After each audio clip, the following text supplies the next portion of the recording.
کی کا ایمان لانا۔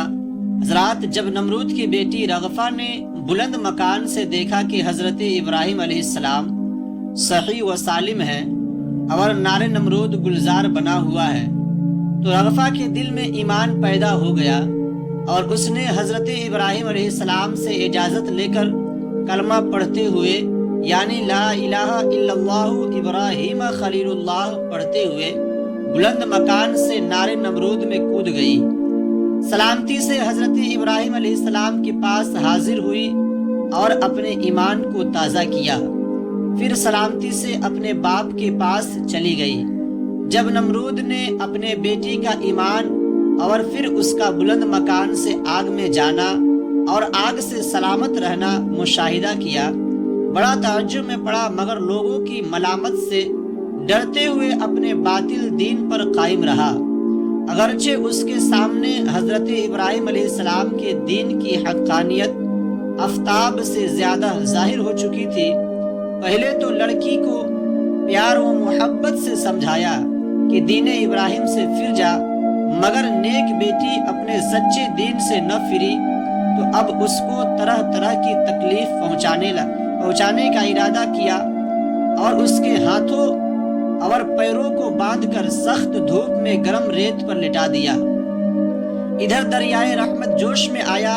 اللہ تعالیٰ کے حکم سے حضرت جبریل علیہ السلام نے رغفہ کو اس کے ظالم باپ نمرود مردود کے ظلم سے چھڑا کر حضرت ابراہیم خلیل اللہ علیہ السلام کے پاس لے آئے۔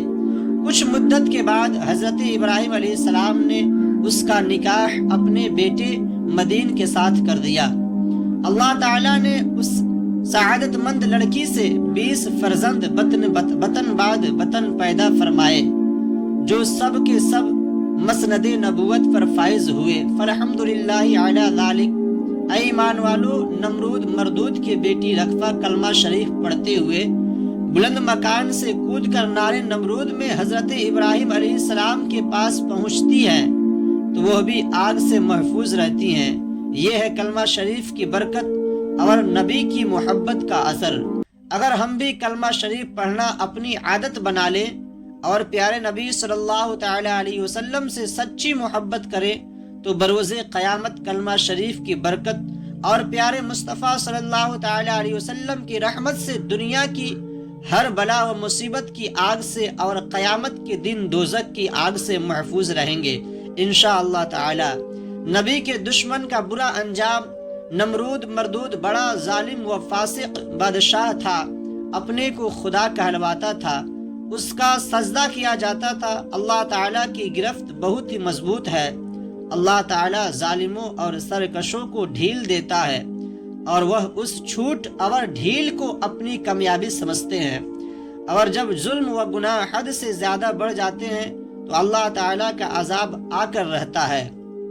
ایک روایت کے مطابق نمرود کی عمر 1000 سال سے زیادہ تھی اور 300 سال تک بیمار نہ پڑا تھا۔ اس نے سمجھ لیا کہ اگر میں بندہ ہوتا تو ضرور بیمار ہوتا۔ اس کے شرکس اور ظالم ہونے کے بہت سے اسباب تھے، ایک وجہ یہ بھی تھی جو وہ بیمار نہیں ہوتا تھا۔ اللہ تعالیٰ کا شکر ادا کرنے کی بجائے خود کو خدا کہلوانے لگا اور جھوٹا خدا بن بیٹھا۔ اللہ تعالیٰ نے اس کی جھوٹی خدائی کا بھانڈا پھوڑنے کے لیے ایک لنگڑے مچھر کو بھیجا جو اس کے ناک کے راستے سے دماغ میں چلا گیا اور اس کو کاٹنے لگا۔ نمرود سخت پریشان ہوا۔ ایک لنگڑے مچھر کی عذاب سے بچنے کی اس کے پاس کوئی تدبیر نہ تھی۔ دن و رات درد کرب میں مبتلا رہنے لگا۔ حکمہ سے علاج کراتا مگر مرض بڑھتا گیا۔ جوں جوں دوا کی اس کے ہلاک و برباد ہونے کا وقت قریب آ گیا۔ ایک ماہر حکیم جو غالباً اس کے ظلم و ستم سے پریشان اور اس کی جھوٹی خدائی سے آگاہ تھا، اس نے مشورہ دیا کہ بادشاہ، ایک پرانے چمڑے کے جوتے سے آپ کے سر پر مالش کیا جائے تو ہو سکتا ہے کہ آپ کے سر کا درد کچھ کم ہو جائے اور آپ کو آرام نصیب ہو۔ حکم ہوا کہ پرانا چمڑے کا جوتا لایا جائے۔ جوتا حاضر کیا گیا اور ایک شخص کو متعین کیا گیا کہ اس پرانے جوتے سے نمرود کے سر پر مالش کیا کرے۔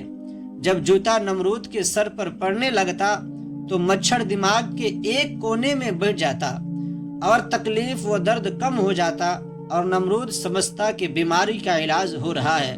پھر مچھر دماغ میں کاٹتا، پھر جوتے اس کے سر کو پیٹا جاتا، جوتے سے اس کے سر کو پیٹا جاتا، پھر درد کم ہو جاتا۔ اسی طرح جوتا سر پر پڑتا رہا یہاں تک کہ سر پھٹ گیا اور دماغ باہر آ گیا، اور اللہ تعالیٰ کے نبی حضرت ابراہیم علیہ السلام کا دشمن اور جھوٹا خدا نمرود ذلت و رسوائی کے ساتھ تڑپ تڑپ کر مر گیا۔ حضرات، یہ اللہ تعالیٰ، اللہ اور اس کے رسول جل جلالہ صلی اللہ تعالی علیہ وسلم کے دشمن کا برا انجام۔ اے ایمان والو، اللہ تعالیٰ کے نبی حضرت ابراہیم علیہ السلام کے دشمن نمرود کا کتنا برا حال ہوا آپ حضرات نے دیکھ لیا۔ اور آج بھی جو لوگ نبی سے دشمنی کرتے ہیں اور نبی پر طرح طرح کا اعتراض کرتے نظر آتے ہیں، وہ لوگ بھی کسی نہ کسی بڑی بیماری میں مبتلا ملیں گے۔ اس لیے اللہ تعالیٰ کے محبوب بندے، انبیاء اکرام اور اولیاء اکرام سے عداوت و دشمنی سے بچنا لازم و ضروری ہے۔ اللہ تعالیٰ اپنے پیاروں کی عداوت و دشمنی سے بچائے اور ان سے محبت و عقیدت کی توفیق عطا فرمائے، آمین ثم آمین۔